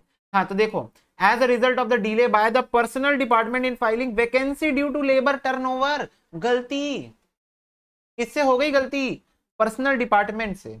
ठीक है, 75,000 potential productive hour were lost, unproductive hours हो गए ये वाले। ओके भैया, ठीक है। The actual direct labour hours include 30,000 hours attributable to training new recruits, out of which half of the hour was unproductive. तो 30,000 भाई ट्रेनिंग में लग गए, जिसमें से 15 प्रोडक्टिव थे और 15 अनप्रोडक्टिव थे। The cost incurred consequent on labour turnover revealed analyse the following: settlement cost, recruitment cost, selection cost, training cost. जैसा मैं तुम लोगों को बताया था, जनरली ये वाले कॉस्ट दिए हुए रहते हैं। अभी तुम लोग को contribution loss because of labour turnover निकालना पड़ेगा। एज्यूम करो that the potential production loss due to labor turnover could have been sold at a prevailing prices. ascertain करो profit forgo lost last year on account of labor turnover। तो labour turnover की वजह से आपको क्या नुकसान हो गया, इसमें तेरा घाटा, क्या घाटा हो गया ये बता दो। ठीक है, बता देते हैं। सबसे पहले बनाओ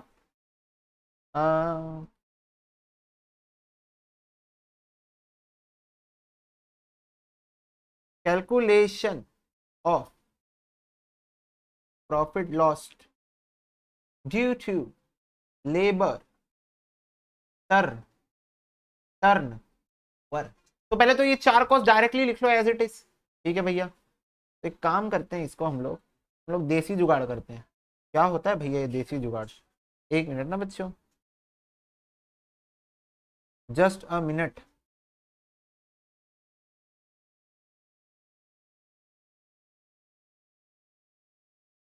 ये लो जी, ये लो। तो ये हमने तो एज इट इज लिख दिया, तो क्रॉप करने की आवश्यकता है, ज्यादा आगे है। लो जी, तो ये चारों तो लग ही गए। हाँ भैया कोई डाउट नहीं है, ये चारों तो लग गए। एक और चीज वो लगेगी, वो लगेगी contribution lost due to labour turnover. एक चीज ध्यान में रखना, ये कॉपी पेस्ट वाला जो ऑप्शन है तुम लोगों के पास एग्जाम में नहीं है, ठीक है। तो contribution loss due to labour turnover हम लोग को निकालना पड़ेगा। तो चलो चले वर्किंग नोट नंबर 1 में ये कार्यक्रम निकालने के लिए। तो चलो वर्किंग नोट नंबर 1 में लिखो calculation of contribution loss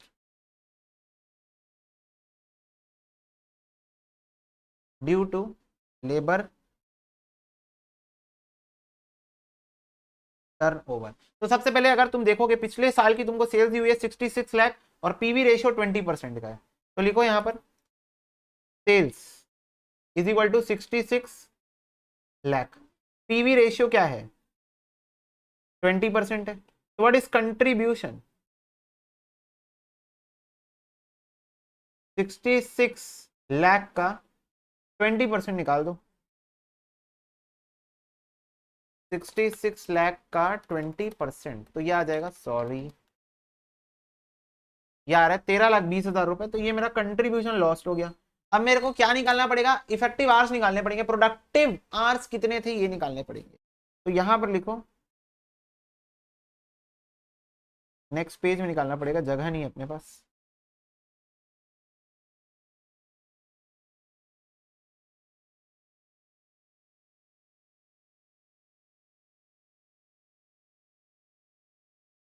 calculation of productive hours, तो जरा इसमें ध्यान से देखना। 3,45,000 घंटे काम हुआ है।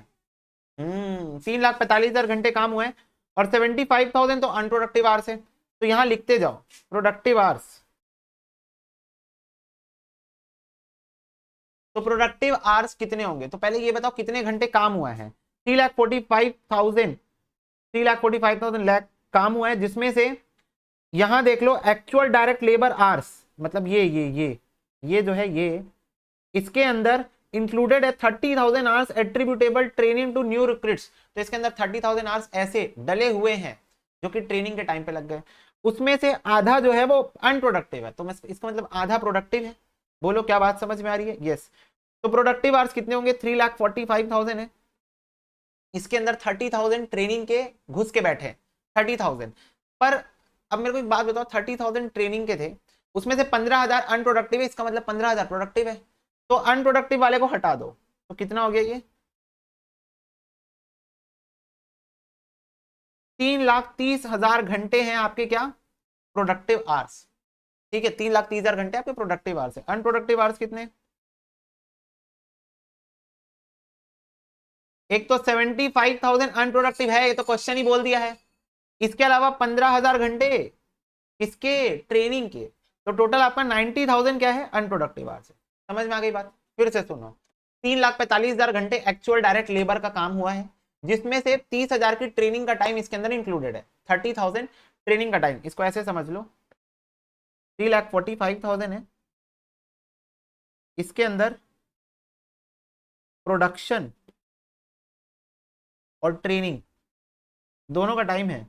तो 30,000 आवर्स ट्रेनिंग के हैं, तो प्रोडक्शन के कितने हो गए 3,45,000 माइनस 30,000, प्रोडक्शन के हो गए 3,15,000 घंटे। अब इसमें से भी 15,000 प्रोडक्टिव है और 15,000 अनप्रोडक्टिव है। अनप्रो प्रो, तो मेरे को एक बता दो प्रो कितने हो गए, प्रो कितने हो गए 3,15,000 प्लस 15, 3,30,000 कितने हो गए प्रोडक्टिव आवर्स हो गए। उसी को मैंने तुम लोग को यहां पर बताया। क्लियर हो गई क्या बात? यस भैया। तो चलो भाई देखो, अब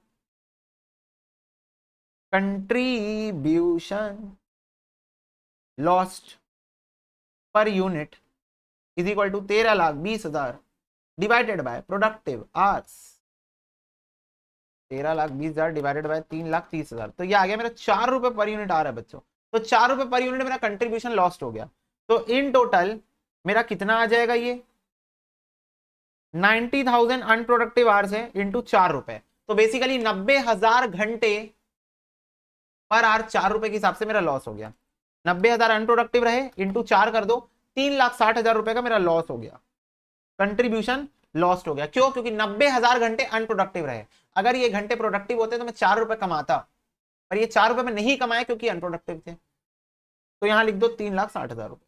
चलो भाई टोटल लगा दो, total loss incurred due to labour turnover.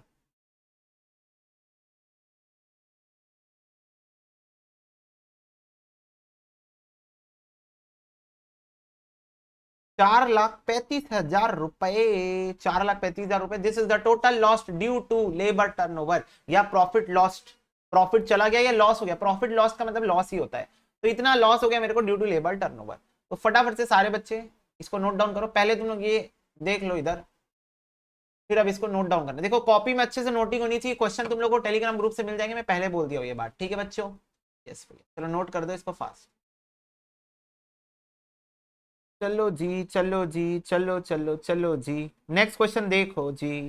Calculate करो labour hour rate of a worker X from the following data. Basic pay 1000 रुपए पर मंथ, डियरनेस अलाउंस 300 रुपए पर मंथ, फ्रिंज बेनिफिट 100 रुपए per month, number of working days 300 है, 20 days are availed of as a holiday on full pay in a year, assume करो a day of 8 hours. तो मेरे से पूछा labour hour rate बता दो मेरे को, क्या बता दो, लेबर आर रेट बता दो। ठीक है बता देते हैं। सबसे पहले करो calculation of effective hours. Effective hours कितने होंगे, 300 days available, 300 minus holidays taken 20 दिन, 280 दिन actually worked, into number of hours in a day, 8 है। तो कितने घंटे भाई साहब ने काम किए हैं, 2240 number of hours actually worked. इतने देर बंदे ने एक्चुअल में काम किए हैं, 2240 घंटे उसने एक्चुअल में काम किए हैं। देख लो 300 दिन था, 20 दिन उसने छुट्टी मार ली, तो इसका मतलब 280 दिन काम किया है। एक दिन में 8 घंटे काम करता है, मतलब 2240 घंटे उसने काम किया है। मैं उसको 1000 रुपए per month, 300 per month, 100 per month देता हूं। तो भाई बेसिक पे 1000 रुपए पर मंथ है, तो इंटू 12 कर दो, तो ये हो गया 12,200। डियरनेस अलाउंस 300 रुपए पर मंथ, फिर 100 रुपए पर मंथ फ्रिंज बेनिफिट्स,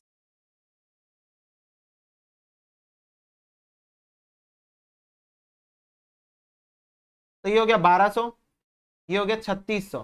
तो टोटल कितना हो गया, 12,000 प्लस 3600 प्लस 1200, तो ये हो गया 16,800 रुपए। ये क्या हो गया मेरा total labour cost. What is labour hour rate. अब क्वेश्चन में दिया नहीं था ना बेटा इंप्लॉयर्स का कंट्रीब्यूशन, तो इसीलिए हमने नहीं कंसिडर किया यहाँ पर। ठीक है, तो यहाँ पर देखो लेबर आर रेट कितना हो जाएगा, 16,800 को डिवाइड कर दो 2240 से, तो हो जाएगा 7.5 is your labour hour rate, that's it. 7.5 is your labour hour rate. क्या बात समझ में आ गई। यस भैया, तो इसको नोट कर लो फटाक से। चलो जी बच्चों जी, हो गया जी। यस भैया जी, बिल्कुल जी जी करके बात करेंगे आज हम लोग। चलो कैलकुलेट करो earning of worker under Halsey plan Rowan plan from the following particulars. Hourly rate दिया हुआ है, वेज गारंटी 0.5 पैसे पर आर आपको मिलेगा ही मिलेगा, कोई डाउट नहीं है।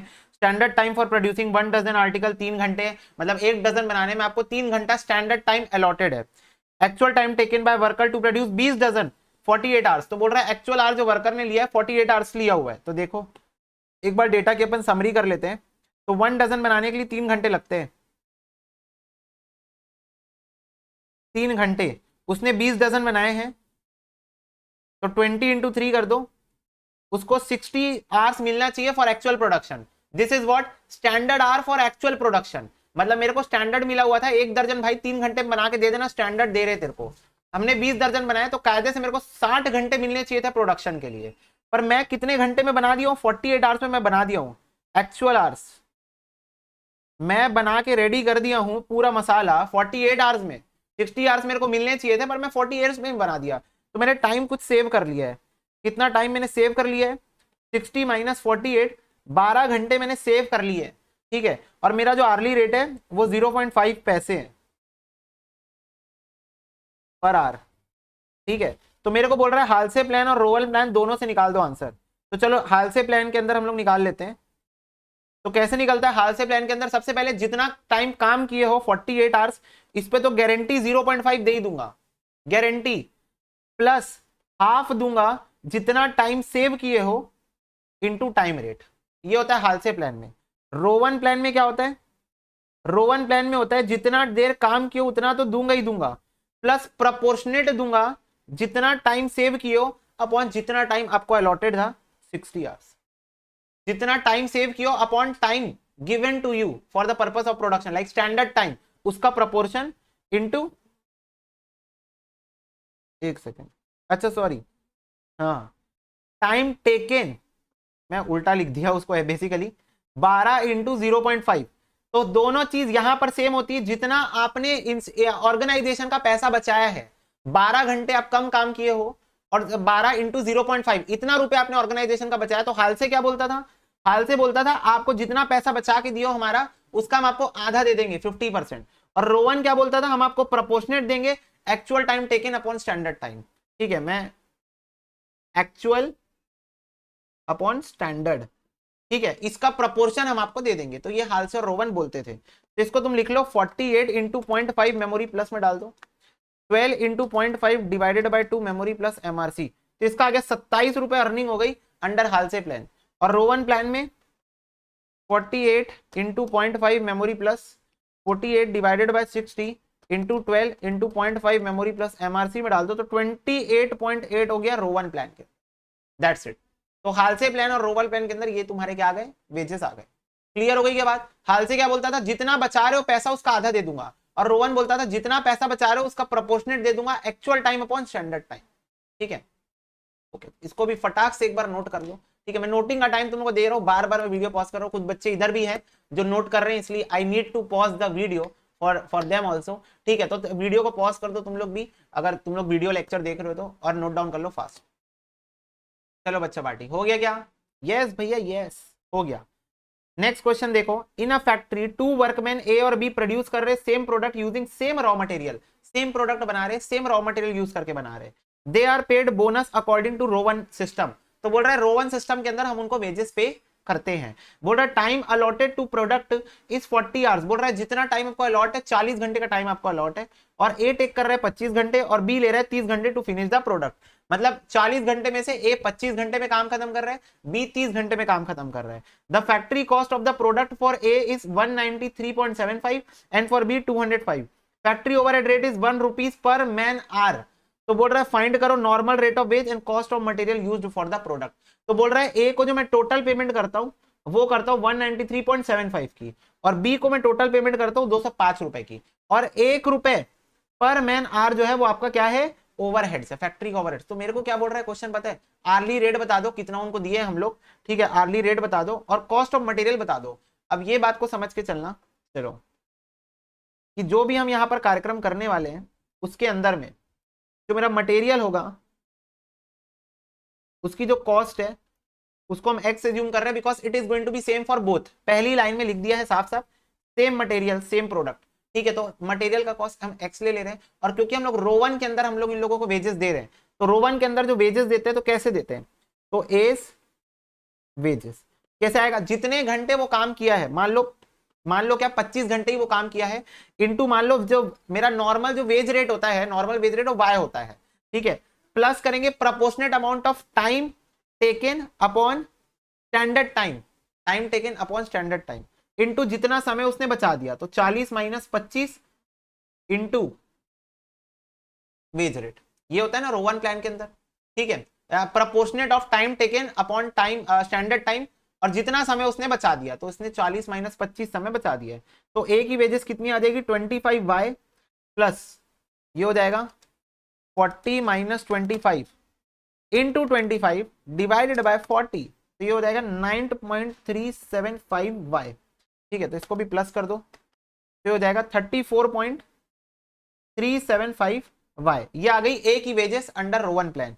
बी की वेजेस निकाल लो ऐसी, तो जितना देर उसने काम किया है इंटू वाई प्लस, ओ एक सेकंड रुक जाओ, बैटरी लो, चलो बेटा जी, हाँ, तो 30 इंटू वाई हम लोग कर रहे थे क्योंकि 30 आवर्स उसने काम किया है, plus actual time upon standard time का प्रोपोर्शन जितना देर उसने बचा लिया है, 40 माइनस 30, 10 घंटे उसने बचा लिए हैं दोस्तों, तो कितना हो जाएगा 30y प्लस इसको कर लो 10 इंटू 30 डिवाइडेड बाय 40, तो हो जाएगा 7.5y, तो हो जाएगा 37.5y। ये आ गई किसकी, बी की इनकम। क्लियर हो गई बात, बोलो 37.5 बाई आ गई बी की इनकम, बी की वेजेस, तो ए की वेजेस बी की वेजेस, मटेरियल कॉस्ट को हमने एक्स लेके रखा है।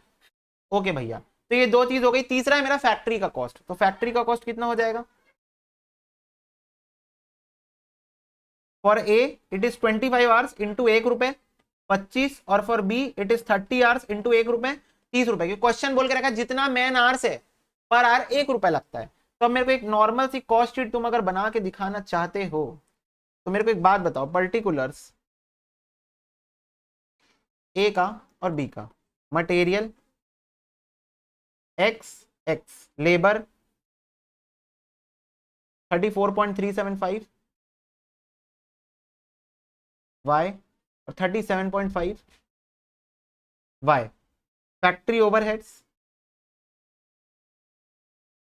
25 रुपए और 30 रुपए, और टोटल मेरे को क्वेश्चन में दिया हुआ है 193.75 और 205 फैक्ट्री कॉस्ट। फैक्ट्री कॉस्ट कैसे आता है? Prime cost plus factory overheads, prime cost plus factory overhead करो तो फैक्ट्री कॉस्ट आती है ना। मेरे को क्वेश्चन में दी हुई है 193.75 और 205। This is what my factory cost given in the question. ठीक है, तो अब इससे मेरी इक्वेशन फॉर्म हो रही है, एक इक्वेशन मेरी बनी 193.75 is equal to x plus 34.375 Y plus 25। ठीक है, और अब इसको भी मैं फर्दर एक बार सॉल्व कर लेता हूं। ठीक है, 193.75 माइनस 25, तो ये हो गया 168.75। ये मेरी इक्वेशन नंबर 1 हो गई। अब इक्वेशन नंबर 2 उठा लो बी का, तो ये हो जाएगा 205 is equal to x plus 37.5 Y plus 30। अब इसको भी सॉल्व करो तो 205 minus 30 175 is equal to x plus 37.5 Y. ये मेरा इक्वेशन नंबर 2 हो गया। अब इक्वेशन नंबर 1 एंड 2 को we are going to solve simultaneously, so we are going to get the value of y because x and s going to be cut. ठीक है, तो मैं equation number 2 minus equation number 1 कर रहा हूं, तो x plus, चलो एक काम करते हैं, कलर चेंज कर लेते हैं ताकि तुमको दिखे यहाँ डिफरेंशिएट हो रहा है। वर्ड्स नहीं मिल रहे थे मेरे को बोलने के लिए।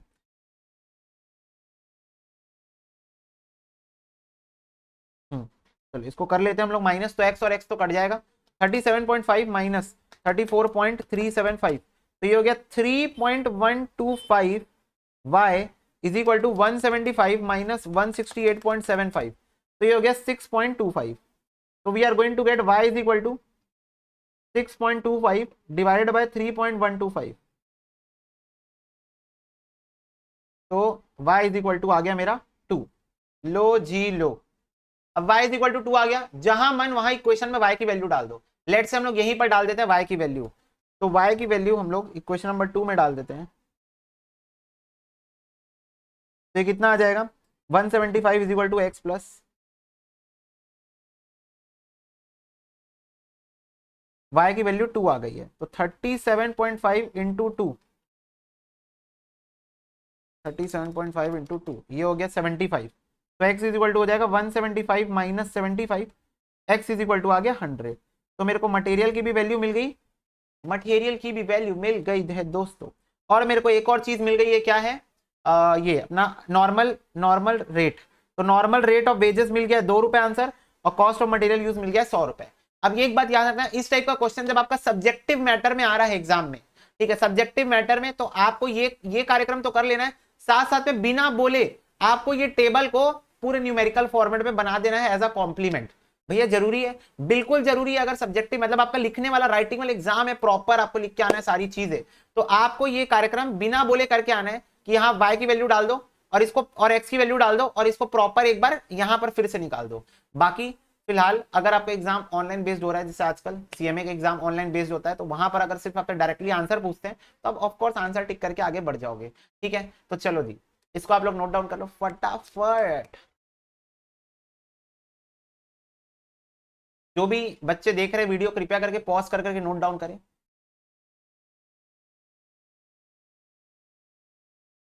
चलो बेटा, अब मैं तो इधर से एक एक करके दिखाऊंगा। चलो बेटे जी, चलो बेटे जी, नेक्स्ट क्वेश्चन की तरफ हम लोग प्रस्थान कर रहे हैं। देखते हैं क्या क्वेश्चन है ये। On the basis of the following information calculate करो earning A B C D का under Merrick differential piece rate system. Merrick याद है तुम लोग को 83%, 83 से 100%, 100% के अब नॉर्मल तुम्हारा जो पीस रेट है 110%, 120%। आप जैसे मेरे को रटा हुआ है, तुम लोग को भी वैसे ही रटा हुआ होना चाहिए। हम भी इंटर में रटे थे और कोई इसका तोड़ ही नहीं है, रटना ही पड़ता है भाई।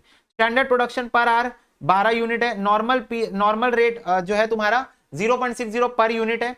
इन 8 आवर्स डे, मतलब एक दिन में 8 घंटे का कार्यक्रम है। तो सीधा भाई 12 इंटू 8 कर लो। ये अलग अलग क्यों दे रहे हो, 12 इंटू 8 कर लो। 96 यूनिट्स पर डे बनाना है, बात खत्म। 96 यूनिट्स पर डे। ए प्रोड्यूस कर रहा है 64, बी प्रोड्यूस कर रहा है 96, सी प्रोड्यूस कर रहा है 84, डी प्रोड्यूस कर रहा है 100 यूनिट। मैरिक के अंदर में इन लोगों का हम लोग को क्या निकालना है, वेजेस निकालना है। तो निकाल लेते चलो।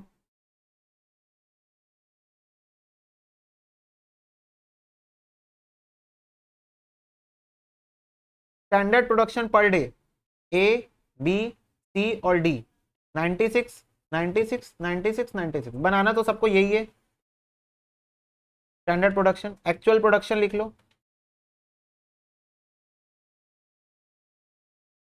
पर डे, डायरेक्ट दिया हुआ है क्वेश्चन में 64, 96, 84 और 100। तो एफिशिएंसी निकाल सकते हैं क्या, yes, actual upon standard into 100। तो ये हो जाएगा 64 डिवाइडेड बाय 96%, 66.66, 96 डिवाइड मतलब 100% एफिशिएंसी।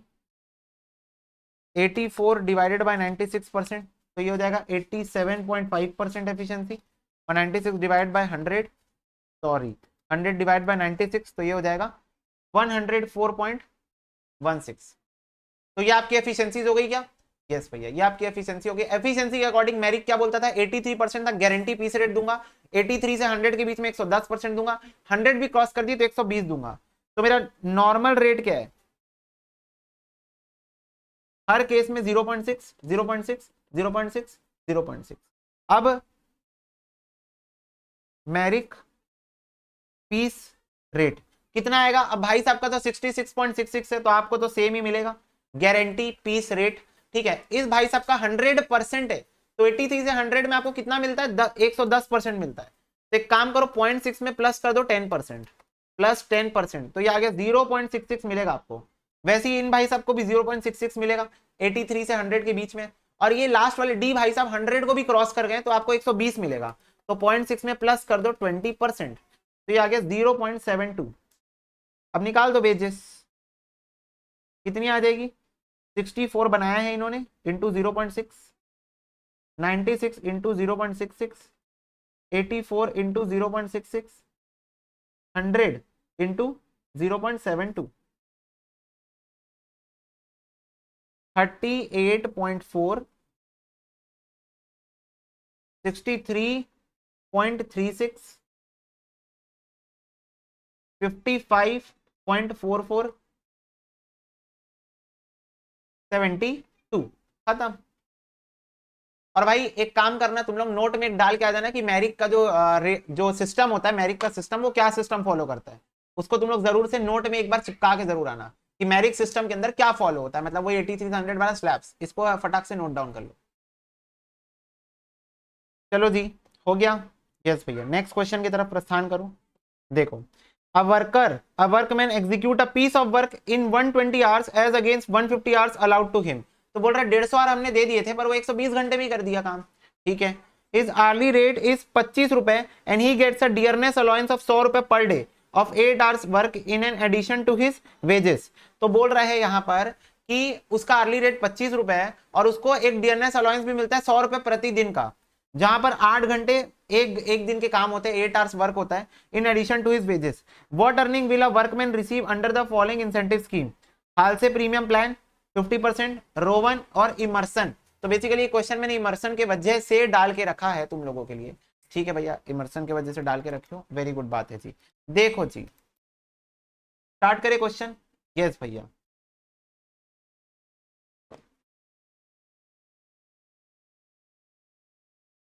आवरली रेट उसका 25 रुपए, उसको डियरनेस अलाउंस मिलेगा, कितना डियरनेस अलाउंस मिलेगा, 100 रुपए per day of 8 hours work in addition to his wages. तो बोल रहा है जितना दिन वो काम कर रहा है 8 आवर्स वर्क का एक दिन होता है, 8 घंटे एक दिन का काम होता है, तो जितने दिन वो काम कर रहा है 100 रुपए पर डे देंगे। तो मेरे को भी डेटा डे में चाहिए, मेरे पास घंटों में दिया हुआ है 120 घंटे काम कर रहा है वो, तो नंबर ऑफ डेज निकाल लो। डियरनेस अलाउंस 100 रुपए per day, number of days वो काम किया है 120 अपॉन 8 कर दो, 120 डिवाइड बाय 8 कितना होता है, 15 दिन काम किया वो, 15 दिन, तो उसको डियरनेस अलाउंस कितना दिन का मिलेगा, 15 दिन। भाई जितने दिन काम किया उतने दिन का डीए मिलेगा ना, तो 15 दिन का उसको डीए मिलेगा। ठीक है, और कुछ है, स्टैंडर्ड टाइम 150, एक्चुअल टाइम 120। ठीक है, क्लियर हो गई बात। अब इसके हाल से, रोवन और इमर्सन तीनों से निकालना है, तो पहले हाल से निकाल लेते हैं।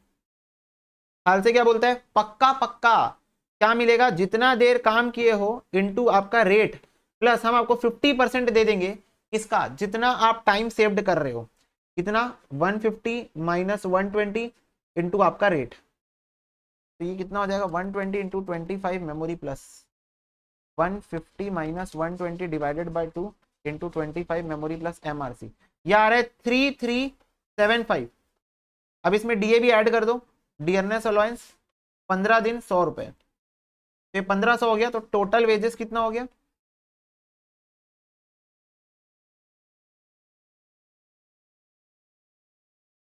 ये हो गया 4875। ये आ गया आपका हाल से प्लान के अंदर। ठीक है, रोवन प्लान के अंदर क्या आएगा, रोवन भी बोला पक्का पक्का जितना देर काम किया उतना तो दूंगा ही दूंगा, प्लस प्रोपोर्शनेट दूंगा actual time upon standard time into time saved. ठीक है, ओके भैया, तो 120 into 25 memory plus 120 divided by 150 into 30 into 25 memory plus MRC 3600 रुपए। अब इसमें डीए ऐड कर दो 1500 का, तो टोटल वेजेस कितनी हो गई,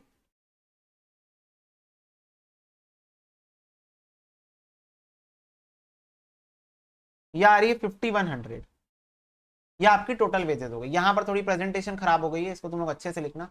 अब आते हैं मेन इमर्सन, जो मेरे को तुम लोग को दिखाना था इमर्सन प्लान के अंदर। तो इमर्सन प्लान के अंदर पहले मेरे को ये चेक करना पड़ेगा एफिशिएंसी बंदे की कितनी है। तो एफिशिएंसी के लिए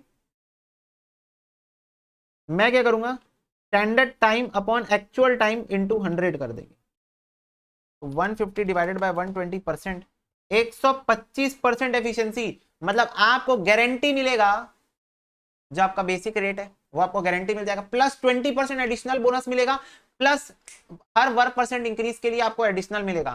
तो आप तो 100 क्रॉस करके 25 तक पहुंच गए हो, तो आपको 25% और एक्स्ट्रा मिलेगा, मतलब बेसिक भी मिलेगा, 20 भी मिलेगा, 25 भी मिलेगा। याद है तुम लोग को इमर्सन, इमर्सन्स, ये देखो याद है, अगर आप अबव 100% जा रहे हो तो आपको गारंटी टाइम वेजेस तो मिलेगा ही मिलेगा, 20% बोनस मिलेगा ही मिलेगा, प्लस एडिशनल 1% बोनस मिलेगा फॉर ईच 1% इंक्रीज अबव 100, तो 25% और मिलेगा। तो सिंपल शब्दों में आपको टोटल बोनस कितना मिलेगा,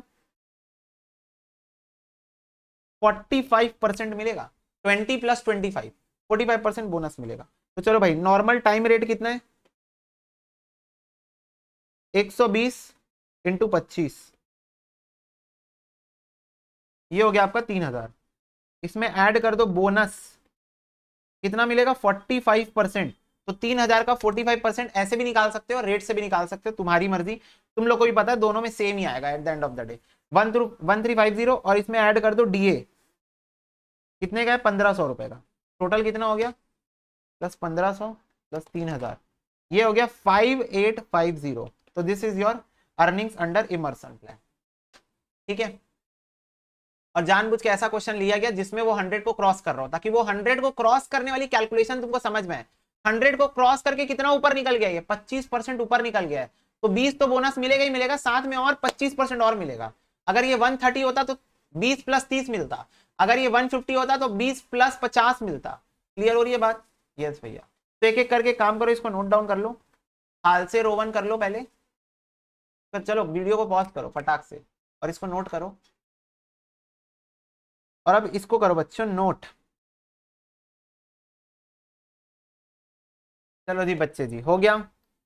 ये आपका लास्ट क्वेश्चन है आज का, हो गया, इसके बाद हमारा कार्यक्रम खत्म। मुझे लगा इतनी प्रैक्टिस करानी है तो मैंने इतनी कराई है, ठीक है। बाकी तुम लोग को एडिशनली 5 5 स्टार क्वेश्चन और 4 स्टार क्वेश्चन जो मैं भी मार्क कराता हूं, और तुम कहीं से भी कोचिंग लियो प्रोबेबली कि तुम लोग 5 स्टार 4 स्टार मार्किंग कियोगे, क्योंकि मैं अपनी प्लानिंग वीडियो में बताया था कि हमेशा याद रखना, मेरे से पढ़ो या किसी भी टीचर से पढ़ो, 4 स्टार 5 स्टार मार्किंग आपको करनी है। तो सारे 4 स्टार 5 स्टार मार्किंग क्वेश्चन आपको रिपीट कर लेने हैं, आप डंके की चोट पे लेबर चैप्टर को क्लोज डाउन कर सकते हो।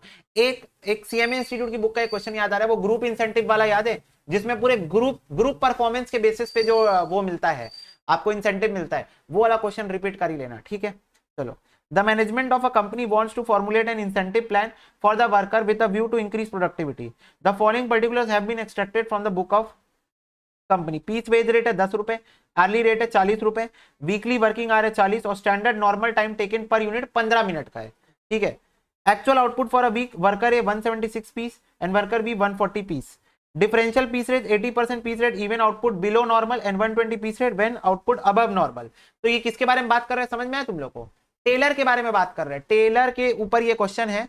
और under Halsey scheme worker gets a bonus equal to 50% wages. Calculate करो earning of worker and Halsey and Rowan और टेलर। तो हालसे एंड रोवर वाला पोर्शन तुम्हारा होमवर्क रहेगा और मैं तुमको सिर्फ टेलर के बारे में बात करवाता हूं। तो देखो, मेरे को जो डेटा काम का है मैं उसको पहले मार्क कर लेता हूं। ए जो ये एक्चुअल आउटपुट निकाल के दिया है और बी जो निकाल के दिया है, इससे मेरे को काम है। मेरे को स्टैंडर्ड आउटपुट निकालना पड़ेगा। स्टैंडर्ड आउटपुट कैसे निकलेगा? ये देखो, वीकली वर्किंग आवर्स आपको दिया हुआ है 40 घंटे और standard normal time taken per unit 15 minute का है। तो इससे क्या आप निकाल सकते हो? 40 घंटे काम करना है, मतलब 1 घंटे में आप कितना यूनिट बना सकते हो?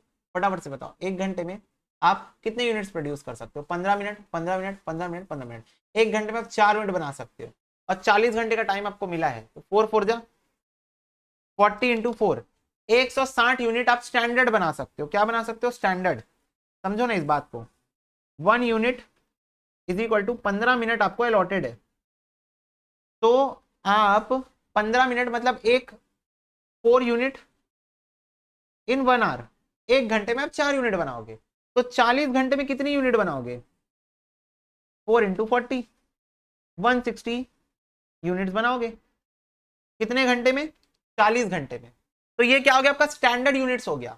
और एक्चुअल कितना है? 176 और 140। Let's calculate efficiency. 176 140,